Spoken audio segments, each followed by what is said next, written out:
heard my daughter's voice, filled with surprise and panic. In response, I desperately tried to hang on to my fading consciousness, but all my efforts were futile, and I fainted right in front of my daughter. When I came to, I was in a hospital bed, after having been rushed to the ER. My daughter was there, clutching my hand tightly, refusing to let go. I must have given her quite a scare. I was filled with guilt, about to apologize when she spoke before I could. "Mommy, the baby in your tummy says they don't want to get erased by Daddy." At her mysterious words, I held my breath in surprise. My name is Linda Williams. I'm a 27-year-old homemaker living with my husband Mark, who is 2 years my senior, and my 4-year-old daughter, Sarah. I used to work as a sports trainer until recently when I had to quit. The reason? I'm expecting our second child. I really didn't want to quit, but after my pregnancy was discovered, I started feeling unwell more often and had no choice but to leave. I was depressed after quitting a job I loved, but there were also good aspects. Up until then, Mark wasn't very helpful with housework or child raising, but he started taking the initiative for my sake. I'm worried about my health, but I'm glad that Mark is changing. At that time, I thought everything would be okay. "Mommy, wake up. It's morning." When I woke up to Sarah's innocent voice, it was 7 a.m. The school bus for Sarah's daycare arrives at 7:30 a.m. I jumped up in a hurry. "Shoot, Sarah, we need to get ready quickly." "What's wrong?" "We overslept. If we don't hurry, the bus will be here." While rushing my confused Sarah and leaving the room, I realized that I hadn't seen Mark anywhere. He usually leaves around 7:15 a.m., so he should still be at home. Maybe he's downstairs. Maybe he's having breakfast. Although a little annoyed that he didn't check on us, I headed for the stairs.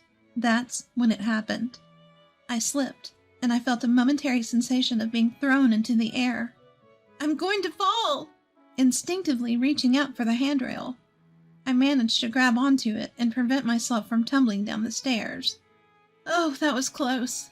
I put my hand on my stomach immediately, but I didn't hit it, and it doesn't hurt. Just as I breathed a sigh of relief, Sarah, looking pale, rushed over. "Mommy, are you okay?" "I'm fine, honey. Sorry for scaring you." Regaining my footing, I embraced Sarah. Then, Mark, who must have noticed the commotion, rushed over from downstairs. "What happened?" "I slipped and almost fell down the stairs." "Whoa, be careful." "I'm sorry, but it was like the floor was slippery." "What?" "And the floor seems to be cleaner than usual. I hadn't noticed until now, but the wooden floor in the hallway was sparkling, as if someone had polished it."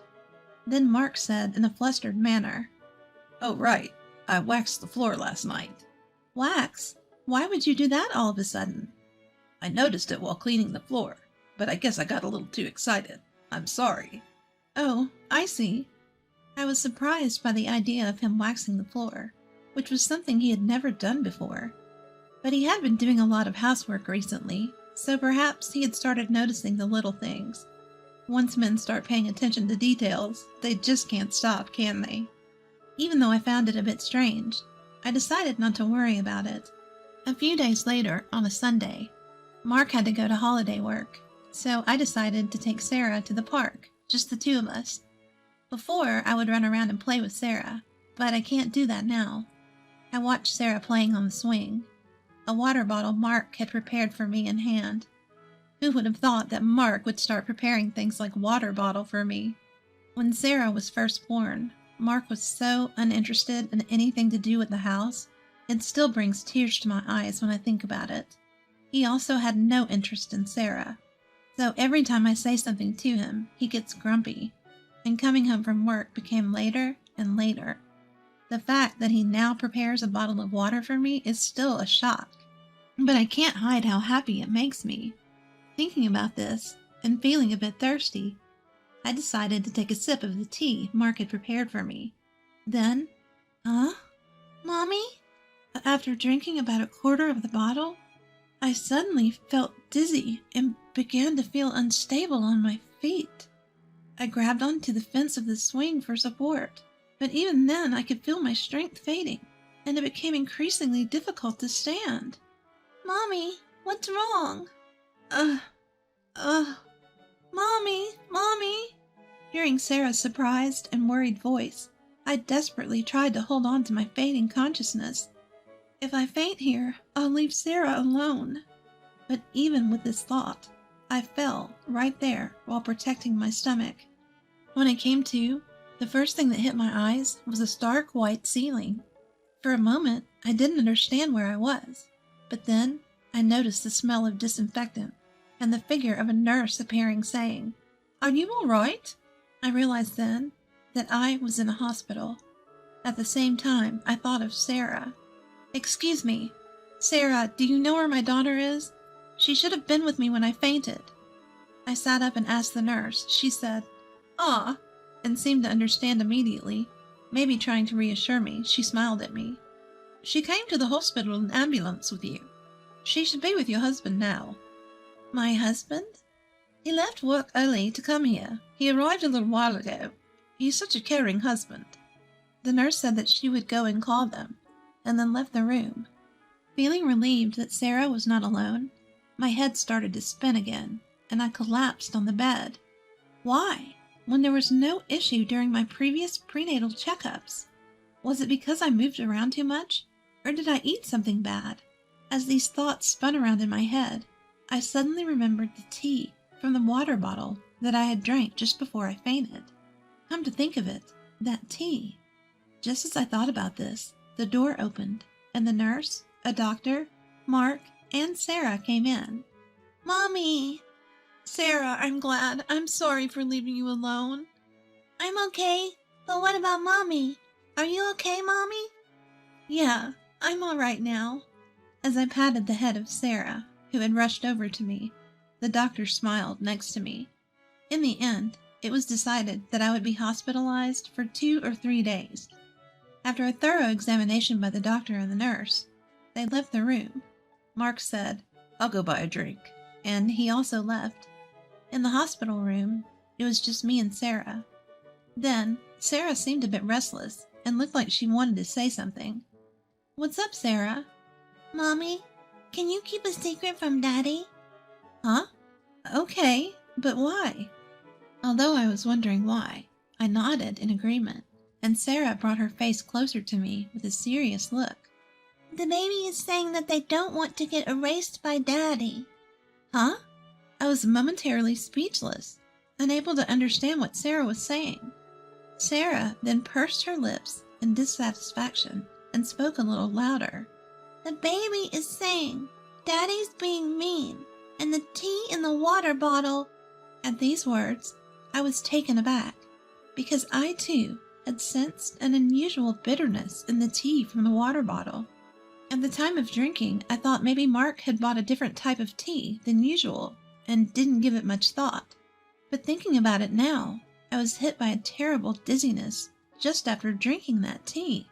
I had a slight feeling somewhere in my heart that there might be some relation to the fainting incident. But what does it mean by the baby is saying? "Hey, Sarah." "I'm sorry I'm late. The cafeteria was crowded." Just as I was about to ask Sarah properly, Mark came back into the room. I swallowed my words in surprise, and Sarah seemed uncomfortable and buried her face in the bed. Mark looked at her with a puzzled expression. "Something happened?" "No, it's nothing." Well, whatever. I'm going home for today. I have to work tomorrow. Just rest up, okay?" Mark took Sarah's hand and left, but my daughter showed a momentary reluctance to leave. "Let's go home with Daddy today. Mommy is staying at the hospital." Okay. I can't help but feel uneasy about my daughter, who followed him without saying anything. I wonder if Sarah is okay. I was worried, but there was nothing I could do at the moment. I just had to make sure I could be discharged as soon as possible and crawled into bed. But I couldn't fall asleep easily, as Sarah's puzzling words kept coming to my mind. 3 days later, I was allowed to discharge. As my husband was working, my friend Kimberly came to pick me up. Kimberly was a friend from the same gym I worked at. She has been looking after me since I quit due to my health condition. I was shocked to hear you had fainted, but you seem to be doing much better than I thought. I've been sleeping so well in the hospital that I feel much better. I'm glad. I was worried because you're pregnant. While having such a conversation in the car heading home, I felt a bit uneasy inside. I had been constantly feeling sluggish and heavy-headed, but the discomfort improved in just a few days. The only unusual things I had done during that time were taking a break from housework and childcare and eating a balanced diet in the hospital. Upon thinking that, I suddenly realized something. So that means I didn't eat Mark's cooking yesterday. I remembered there had been several oddities since Mark started doing housework. Aside from almost slipping on the wax, there were other things that bothered me. For instance, things were placed in spots where they usually aren't, causing me to trip. Or the time I was told the shower was ready, but it turned out that the hot water tank was empty and cold water came out. Such incidents occurred frequently, especially when cold water came out. I rushed to the hospital out of concern for the baby in my belly, as it was in the winter. Fortunately, there were no problems, but it was a really nerve-wracking event. Of course, I thought these were just mistakes due to Mark's inexperience with housework. However, reconsidering now, each of them seemed to be something that could lead to irreversible consequences if one step was wrong. Linda, we're here. Yeah. Before I knew it, we'd arrived at the house. Seeing my silence, she looked at me with worry. If you're feeling sick, you should say so, okay? Yeah, I will. Well, you should rest for today at least. I'll pick up Sarah, okay? Thank you, I appreciate it. As we got out of the car together, I thought to myself that I should talk to Sarah properly once she's back. In the evening, Sarah returned home with Kimberly. She even bought some deli food for dinner and said, "Call me if anything happens," before leaving. She was like a superhero. I silently jumped for joy in my mind. Having dinner with the deli food that Kimberly bought, I felt unusually well, so I decided to talk to Sarah again. Can we talk a bit more about the other day? I asked, and Sarah nodded seriously. Can you talk to the baby in my belly, Sarah? Yes. Sarah nodded firmly. It was hard to believe, but I felt that there was no falsehood in her words. Then can you tell me again what the baby is saying? Well, the baby is scared of Daddy. Why? Daddy is trying to hurt us on purpose and separate Mommy and the baby. So the baby is clinging to Mommy with all his might. I was at a loss for words at this revelation. Her words, though clumsy, connected the dots I'd been feeling. Everything that felt off might have been deliberately planned to harm the baby. Feeling this, I shivered. Mommy, what's wrong? Are you in pain? Sarah, I'm sorry. I'm okay. Seeing Sarah's tearful face, I hastily embraced my little girl. And I made a decision, in secret. I have to find solid evidence, or no one will believe this. The next day, after watching my husband leave for work, I pulled something out of the back of the closet. It was a baby monitor we used when Sarah was an infant. If this reveals what he's doing, if it showed what I feared. The thought was so frightening, but if it showed nothing, that would be okay too. With a small hope in my heart, I hid the camera behind a houseplant. Then, a few days later, I mustered up the courage to check it. I can't believe this. It's too awful. What was captured there was something unimaginable, enough to shatter my small hope. And then I made up my mind. I absolutely won't forgive this. A week or so had passed since I saw the footage. I left my daughter, Sarah, at my parents' home earlier in the day. Then I tidied up the entire house and prepared a perfect dinner before Mark came home. Mark, who finally came home, was surprised to see the lavish meal set on the table. What's going on? I could have made dinner. I can't let you do anything dangerous anymore. Huh? What? What do you mean?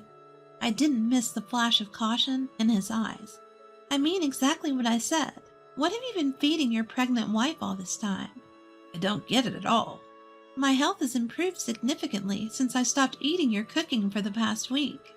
What's that supposed to mean? I had pretended to eat my husband's cooking and threw them all away. When I told this to my husband, he was slightly shaken. Also, when I checked around the house, I noticed the non-slip pad under the rug was missing, and the anti-tip device on the bookshelf next to the bed was removed. I got goosebumps when I found these. These weren't just targeted at our baby. It implied I was also a target. When I glanced at Mark, his mouth was twitching as he tried to force a smile. Now that I think about it, there was a time when body wash had spilled on the bathroom floor after shower, and things fell from shelves. If I'd fallen and hit my stomach, it would have been a disaster. Those are just coincidences, right? Maybe I just made a little mistake. I thought so too, until I saw this. I thrust my phone in front of his face, and when I played the footage recorded on the baby monitor, there was Mark talking on the phone with someone, and his voice was clearly recorded. I get it, but it's not going as planned. It's surprisingly hard to make a person disappear in an accident. Well, two people. It would be best if the baby in the belly could disappear too. Those words from the video sent chills down my spine no matter how many times I hear them. Watching Mark, he was shaking minutely and trembling in silence. Despite being wary, I continued to speak. The person on the phone is a woman, isn't it? Once I'm gone, you were talking about doing this and that. Things too disgusting to even mention. That's bullshit. You're spying on me like this? I'll sue you. How dare you? Do you even understand what you've done? Shut up. Just shut up. No longer able to find excuses, Mark, his face bright red, lost control and lashed out at me. Instinctively, I hunched over to protect my stomach. Just as I did, a loud bang sounded, and the next moment, I heard Mark scream. "Landa, are you okay?" "Kimberly, thank you." I looked over with relief to find Kimberly, who easily subdued Mark and was laughing. In fact, she's a strong woman who has won the National Wrestling Tournament multiple times. For the day, I had asked Kimberly to stand by in the next room just in case. Mark, pinned down by Kimberly, was already reddening his face and bellowing. You think you're alive because of who? Me, right? Yet annoying demands to play with the kids and help with housework. If you all would just disappear, I could live freely. Just get lost for my sake, you idiot. So that's what you think. But thank you. Huh? Actually, you just helped me a lot by self-destructing. Saying so, I thrust my phone, which was in call mode, in front of Mark. The call was to 911. Actually, it had been in this state for a little while before, so all of Mark's words had gone straight through to the police. Please, not the cops. Mark was struggling to escape, but Kimberly had him firmly pinned down and he couldn't move. I'm sorry, I was wrong. Please, I apologize, forgive me. That's not something you can get away with just by apologizing. What you were about to do? Don't say such things. While Mark was thrashing around, the sound of several footsteps and a voice saying, "We're coming in," echoed, and the police officers entered through the door that was already unlocked. And in no time, Mark was taken away. Even on his way, Mark was pathetically clinging to me and pleading like, "Help me." A subsequent investigation revealed the plan by Mark and his mistress. The objective was to eliminate me, who was in their way, so they could be together. Even if they failed to get rid of me, they were contemplating a story that the loss of our child due to my carelessness would lead to divorce. Moreover, if they could blame it on me, they thought they could claim compensation at the time of divorce. The sheer audacity of it all leaves me speechless. But even now, when I think about what could have happened, if I hadn't noticed anything, it still sends chills down my spine. Mommy, the baby is happy. She says she can always be by your side. When I went to pick up Sarah, she said that right away. Yes, I'm so glad. It's all thanks to you. I thanked my daughter from the bottom of my heart, and tears of relief flowed. Mommy, why are you crying? The baby is looking forward to meeting you. I'm also very excited. About a month after Mark's arrest, our divorce was finalized.